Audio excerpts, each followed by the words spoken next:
جميعا ممن اجتمع على محبة الله وتفرق على محبة الله. Allah Taala barыбызды Аллахтын сүйүүсү үчүн чогулуп, Аллах жаман көргөндүгү үчүн ажырай тургандардан кылсын. Бул жерде биз Кудайдын сүйүүсү үчүн бириккендерден болоду. ورزقنا جميعا الإخلاص في القول والعمل. Allah Taala barыбызга сүйлөгөн сөзүбүздө, кылган ишибизде ихласты насип кылсын. الله تعالى اصطفانا على كثير من الناس بأن جعلنا مسلمين. Allah Taala адамдардын арасынан бизди өзгөчөлөнтүп тандап алып мусулман кылды.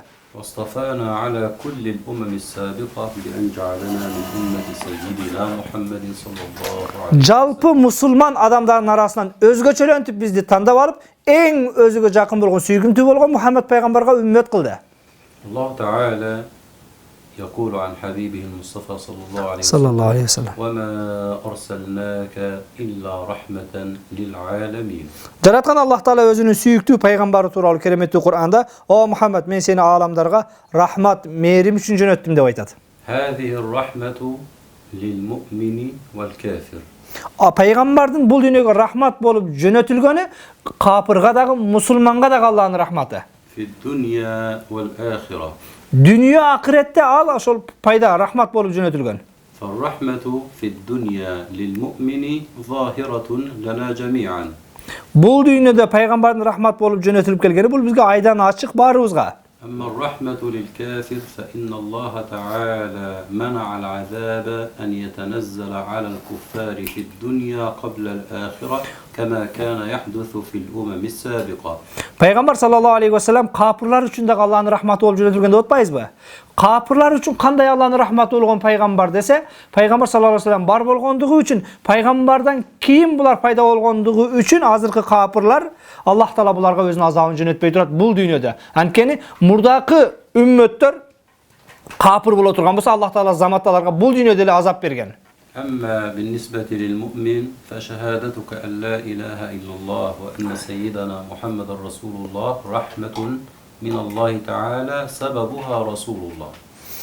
Чындыгында биз бардыгыбыздын мусулман болуп, ла илаха илlallah Мухаммад расул деп келме келтирип, чыныгы имандуулардан болгондугубуздун дагы себеби пайгамбарыбыз аркылуу. تلاوتك أو سماعك لآيات القرآن الكريم رحمة من الله سببها رسول الله. Кур'ан окуганың же Кур'ан укканың дагы пайгамбар саллаллаху алейхи ва салламдын себебинен. لسانك عندما يلهج بذكر الله تعالى رحمة من الله تعالى سببها رسول الله. Ар бирибиздин тилибиз Аллахны зикир кылып аткан, Аллахны таанып билип атканы, бул дагы Аллахнын рахматы пайгамбар себеп болуп. مجيئك إلى هذا المكان لتتعلم عن دين الله تعالى ومن شرع الله تعالى رحمة من الله تعالى سببها رسول الله. Бүгүн мо биздин медресеге келип дагы бул устаздардан илим алайын, кээ бир нерсемди үйрөнөйүн, динимди үйрөнөйүн деп жакшы максатта келип олтурасыңар. Ушул келгениңер дагы Аллахнын рахматы, бирок Аллахнын рахматыга дуушар болушуңарга себеп болгон пайгамбар саллаллаху алейхи ва саллям. ليلة القدر في شهر رمضان التي تزيد في الفضل عن 1000 شهر رحمة من الله تعالى سببها رسول الله. Кече Кадыр кечелер тууралуу барыңар маалымат уктуңар, 1000 айдан артык деп Куранда аятта окудук. Мына ошол Кадыр кеченин 1000 айдан артык фазилеттүү болгону Аллахнын рахматы. Бирок Аллахнын рахматы ошондой болуусуна себеп пайгамбар саллаллаху алейхи ва саллям. إذا نظرت إلى الخير الذي تعيش فيه في الدنيا فكله سببه رسول الله. Бул дүйнөдөгү жалпы сизе көзгө берилген неемат, жакшылыктын бардыгы Аллахнын рахматы, бирок Аллахнын ошол неемат, рахматы сизе көзгө келүүсүнө түздөн түз себепкер бул ал Аллах Тааланын акыркы пайгамбары, сүйкүмдүүсү Мухаммад саллаллаху алейхи ва саллям. الله تعالى يقول في محكم كتابه إن الذين آمنوا وعملوا الصالحات إنا لا نضيع أجر من أحسن عملا. Аллах Таала өзүнүн китебинде мына ошол баяндап, إن الذين آمنوا وعملوا الصالحات ыйман келтирип жакшы иштерди кылгандар إنا لا نضيع أجر من أحسن عملا يعني ثوابك محفوظ عند الله.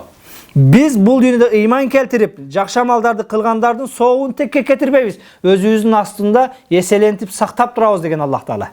إذا كان الله تعالى لا يضيع أجر من أحسن عملا فأول من أحسن العمل هو رسول الله صلى الله عليه وسلم.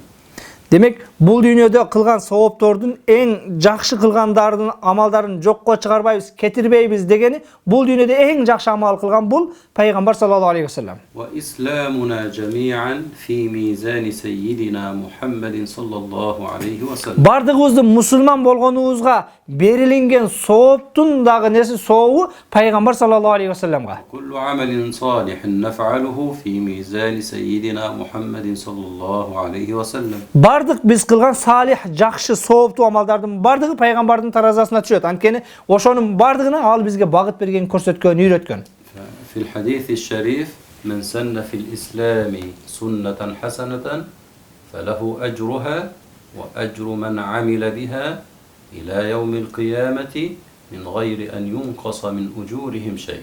Пайгамбар саллаллаху алейхи вассалам өзүнүн хадисинде кимде-ким бир жакшы ишке себепкер болсо, жакшы ишке жол салса, жакшы ишке багыт берсе, көргөзсө, чындыгында Аллах Таала мына ошол жакшы иш кылгандын сообуну ошол жакшы иш кылганга дагы берет, ошого багыт берген, далалат кылган, көрсөткөн, үйрөткөнгө дагы, себепкерге дагы берет. Сооп кылган адамдын сообунан эч кандай кемитпестен. Мен бир сооп иш кылдым, мага бир сооп бере турган болсо, менин сообумдан эч кандай кемитпей туруп, ошол мага ошол ишти кылып койсоң сооп болот деп үйрөткөн, көрсөткөн адамга дагы ошол сооптон берилет. إذن نبقى أولا مع رحمة الدنيا التي تحدثنا عنها ثم في الختام نختم برحمة الآخرة.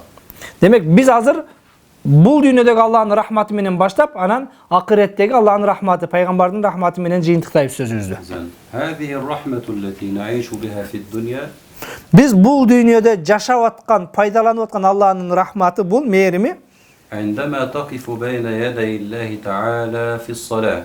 намазда турганыбызда, элестетиңиз, намазда турабыз Аллах Тааланын астында. أنت تصلي في اليوم 5 صلوات فرض. Күнүнө 5 вакыт намаз окуйбуз, фарз. لكن هل أنت تأخذ في الأجر أجر 5 صلوات؟ Бирок сен ошол 5 вакыт намаз окуганда 5 вакыт намаздын сообун аласыңбы? لا، إنما تأخذ أجر 50 صلاة. Чындыгында сен 5 вакыттыкын эмес, 50 вакыттын сообун аласың. إذن لما فرضها الله تعالى فرضها 50 صلاة. Аллах Таала баштап намазды фарз кылган учурда 50 вакыт намазды фарз кылган. في رحلة المعراج. Пайгамбар саллаллаху алейхи вассалам тарыхтан окугансыңар, пайгамбардын өмүр баянында Мирач кечесине көтөрүлгөндө. فلما قابل سيدنا رسول الله صلى الله عليه وسلم سيدنا موسى وسأله سيدنا موسى ماذا افترض الله عليك؟ قال افترض 50 صلاة في اليوم والليلة. Мына ошол саякатта пайгамбар саллаллаху алейхи вассалам Муса пайгамбарга жолукканда, Муса пайгамбар: "О, бир тууганым Мухаммад, Аллах Таала сага жана сенин үммөтүңө эмнени фарз кылды, эмнени берди?" десе, пайгамбарыбыз 50 вакыт намазды фарз кылды деди. وقال سيدنا موسى لسيدنا محمد صلوات الله عليهم أجمعين ارجع إلى ربك فاسأله التخفيف فإن أمتك لا تطيق. Муса пайгамбар Мухаммад пайгамбарга кайрылып, Аллах баарыналарын рахматын алсын, салам салаваттары болсун Аллахтын пайгамбарларына. О Мухаммад, үммөтүң 50 вакыт намазды көтөрө албайт, аткара албайт. Аллах Тааладан барып жеңилдик сурагын деди, азайткын деди. لأن الله تعالى لما أرسل سيدنا موسى إلى بني إسرائيل فرض عليهم صلاتين فقط في اليوم، صلاة في النهار وصلاة في الليل، ومع ذلك لم يلتزموا بها. Анткени Аллах Таала Муса пайгамбарды учурунда, пайгамбар кылып жөнөткөн учурда Муса пайгамбардын коомуна 2 вакыт намазды фарз кылган болчу. Мына ошол бирөөсү күндүз окула турган, бирөөсү кечинде окула турган намаз, бирок алар ошол 2 вакыт намазды убагында аткарып ошого туруштук бере алган эмес. فظل يراجع سيدنا محمد صلى الله عليه وسلم حتى وصل عددها إلى 5 صلوات. Ошентип пайгамбарга кайра пайгамбарды кайтарып отуруп, Мухаммад үммөтүң көтөрө албайт, үммөтүң окуй албайт, үммөтүң аткара албайт. Мен бул адамдарды практикада көргөнмүн. Менин үммөтүм 2 вакытка чыдаган эмес, сеники дагы чыдабайт, 45ке чыдабайт, 40ка чыдабайт, 35ке чыдабайт деп азайтып кайра пайгамбардын жолун тосуп олтуруп 5 вакыт намазга түшүрдү. فسأل سيدنا موسى رسول الله صلى الله عليه وسلم أن يرجع إلى ربه يسأله التخفيف مرة أخرى فقال رسول الله استحي من ربي. Пайгамбар ошентип 5 вакыт менен келгенде Муса пайгамбар дагы сурады: "О Мухаммад, канча калды? Канча азайтты?" дедиле. 5 вакыт калды деди. Муса пайгамбар: "О Мухаммад, 5 вакытты да окуй албайт үммөтүң. Кайт, азайт барып, Аллах Тааладан дагы суран" дегенде, пайгамбар саллаллаху алейхи вассалам: "Жараткан Аллах Тааладан уялам" деди. فقال الله تعالى 5 في العمل و50 في الأجر. Allah Taala ошондон пайгамбардын сөзүн кубаттап айтты. Чындыгында Мухаммадтын үммөтү 5 убакыт намаз окуганы менен каткарганда 5 убакыт аткарышат. Ал эми сооп маселесинде менин астымда өкүм өзгөрбөйт. Баштап убада кылынган 50 убакыттын сообун ала берет деди. إذن هذه رحمات في الثواب أم لا؟ Мына ушулар واحدا تأخذ مقابل 10 أعمال. Демек 5 убакыт намаз окуп 50 убакыттын сообун алсаң, мына ушул Аллахнын бул дүйнөдөгү бизге кылган рахматы эмеспи?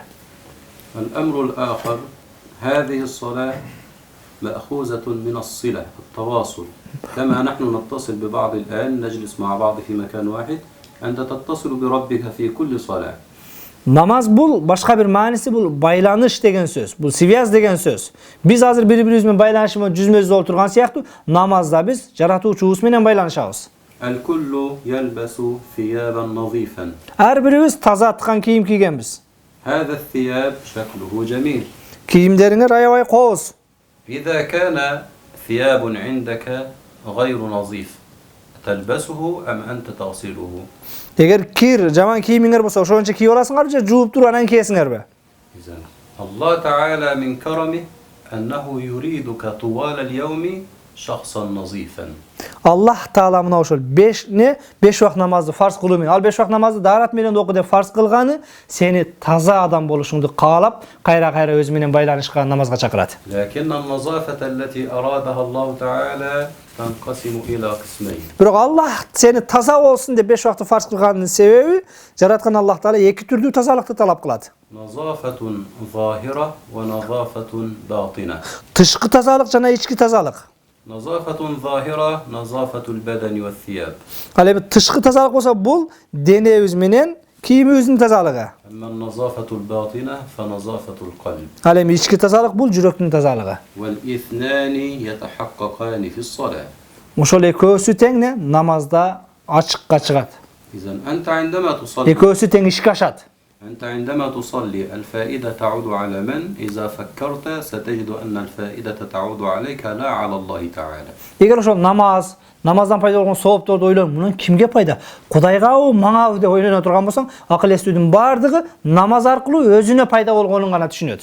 أولا عندما تريد الصلاة فأنت تتطهر للصلاة تتوضأ للصلاة تلبس ثوبا جيدا للصلاة أصبحت في مظهر جميل. Биринчи эле маселе мына баарыбызга эле белгилүү, бул не жуунуп, тазаланып туруп, таза кийим кийгениң сен уже сырткы келбетиң таза болуп адамдарга жагымдуу болуп калдың. فإذا دخلت في الصلاة بدأ القلب يتنظف ويتطهر أيضا. Аллаху акбар деп намазга киришериң менен ички жан дүйнөң, жүрөгүң тазалана баштады. سيدنا بلال رضوان الله عليه وعلى صحابة سيدنا محمد صلى الله عليه وسلم كان مؤذن الرسول. Bilal Allah алардын баарынан разы болсун, пайгамбардын азанчысы эле. لما كان رسول الله صلى الله عليه وسلم يشغله أمر قوي أمر شديد مثل حرب مثلا ماذا كان يفعل؟ كان إذا خاف المسلمون مباشرة يقول أرحنا بها يا بلال ليس أرحنا منها لا إذن هذه الصلاة هي مصدر الأمن للإنسان مصدر الطمأنينة للإنسان. Пайгамбар саллаллаху алейхи ва саллям өзүнүн сахабалары менен бирге аябай бир көйгөйгө кабылганда, кыйналганда, чарчаганда, болбой калганда, согуш сыяктуу бир кыйын учурларда үммөтүн духу түшүп калганда, сахабалар чарчап калган учурда арихна бина я Билал, Билал бизди бир эс алдырчы, бизге дух берчи, бизди сергектендирчи дейтиле. Билал сразу Аллаху акбар азан айткандан кийин намаз окуганда адам баласы кадимкидей энергия, күч, кубат алып, эс алып, кайрадан күчтөнөт эле. إذا كنت مع رئيس الدولة وتمشي في مكان هل أنت تخاف من أحد؟ Эгер сен мамлекеттин президенти менен бир жерге бара турган болсоң, конокко башка коркосуңбу? إذا كنت مع شخص غني وتمشي معه وهو صديق لك هل تخاف من الفقر؟ Эгер бир бай, миллионер досуң боло турган болсо, аны менен кафеге, башкага бир чайга барганда коркосуңбу кедейчиликтен, аз акчасын төлөй албай калам, башка кылам деп. Ойлонбойсуң да, президент менен барсаң, президенттин охранасы карайт. Бай менен барсаң, бай досуң төлөп коёт жакының. إذا كنت مع شخص قوي هل تخاف من عدو؟ Эгер бир душман, спортсмен, кыйын балда досторуң көп боло турган болсо, жолдо баратып бир өтүп бараткан балдардан коркосуңбу? إذا كنت من عائلة كبيرة هل يستطيع أحد أن يضرك بشيء؟ Эгер тууган уругуң көп боло турган болсо, айылыңда жашаган жеринде сага бирөө зыян бере алабы? Бере албайт да, мунун туугандары көп, агалары көп деп. فإذا كانت هذه صورتنا في مخلوق مع مخلوق فكيف بصورتنا إذا كنت مع الخالق جل وعلا. Егер biz, мен азыр силерге мисалды өзүңүзгө окшогон бир пендеден бердим. Бай менен кафеге кирсең коркпой калсаң, өзүңгө окшогон эле бир пенде, просто пулу бар. Спортсмен менен көчөдө жүрүп коркпой калсаң, өзүңгө окшогон бир чийкеттен болгон пендеге таянып канча духуң менен жүрөсүң. Бирне досуң көп болсо, тууганың көп болсо, ал эми жараткан Аллах Таала сени менен болсо канчалык сенде дух пайда болот. الله تعالى يقول إن الصلاة تنهى عن الفحشاء والمنكر. Жараткан Аллах Таала кереметтүү Кур'анда чындыгында намаз бузуку, жаман иштерден тосот дейт. الله تعالى يقول وأقم الصلاة لذكري يعني أنت كلما صليت أنت داخل في دائرة الذاكرين لله تعالى. Аллах Таала башка бир аятта мени зикир кылуу үчүн намаз окугула деген. Сен Аллаху акбар деп намазга киришүү менен Аллахты дайым зикир кылуучу инсандардын катарына кошуласың. أول شيء نبدأه عندما نريد الصلاة ماذا نقول؟ نقول الله أكبر. Намазга баштаганда эле биринчи эле намазга кириш үчүн айткан сөзүң Аллаху акбар, Аллах улук, Аллах бийик деген сөз. هل فكرت ما معنى الله أكبر؟ Аллаху акбар деген сөздүн маанисин эч бир ойлонуп көрдүңөр көз алдыңарча бул не деген экен деп? كل أمور الدنيا التي تقابلك الله أكبر منها. Бүт дүнүйө иши сага бир проблема көйгөй болуп келе турган болсо, зыян бош болсо, Аллаху акбар мунун баарынан жогору турат. كل المصائب التي عندك الله أكبر منها. Бардык сага келген кайгы, капа, проблема Аллах анан улук. كل الأمور التي تفكر فيها والأموال التي تريد أن تجمعها والمستقبل الذي لا تعرف عنه شيئا الله تعالى أكبر من كل ذلك. İşte tırışı, bareket kılıp koldan kelişince bay boğunu körök tapkanга же болсо келечекте дагы көп болсо, башка болсо бир келечегиң бүдөмүк, көп нерсени үмүт кыласың, башка кыласың, канча таппа, канча көбөйбөсүн, Аллах баарынан улук. أنا في مدرسة مع المدير إذا قابلني أي شيء صعب أذهب إلى المدير مباشرة وأنا مطمئن لأنه سيقوم بحل هذه المشكلة. Men misal үчүн медреседе иштеймин. Мына ошол окуган медресемде кээ бир проблема боло турган болсо, сразу мүдүргө кайрылам, анткени ошол медресенин директору катары көйгөйдү заматта чечет. لكن إذا كانت علاقتي سيئة بالمدير هل سيحل لي المشكلة؟ Эми мен ошол мүдүр менен, директор менен мамилем жаман болсо, ошо менин проблемамды чечеби? Барса мен сөзүмдү угуп, мейилдеп чечип бере ошол маселени? لكن الله تعالى يقول لك إذا كانت علاقتك جيدة بالله وعلاقتك غير جيدة بالله فإن الباب إلى الله لا يغلق في وجهك أبدا. Эми бул дүйнөдө мен аселеге мүдүр менен мисал бергеним. Мамилең жакшы болсо го мүдүр жардам бериши мүмкүн. Мамилең жаман болсо бизгилер карабай коет.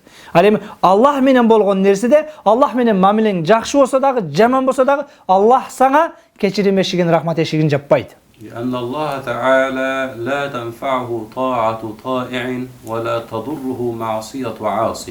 Анткени Аллах Тааланын бул падышачылыгына, жетекчилигине, жаратуучулугуна биздин ибадеткөй болгонубуз дагы же күнөөкөр болгонубуз, Кудайдан кайтып, кудайсыз болгонубуз дагы кыпындай зыян бербейт.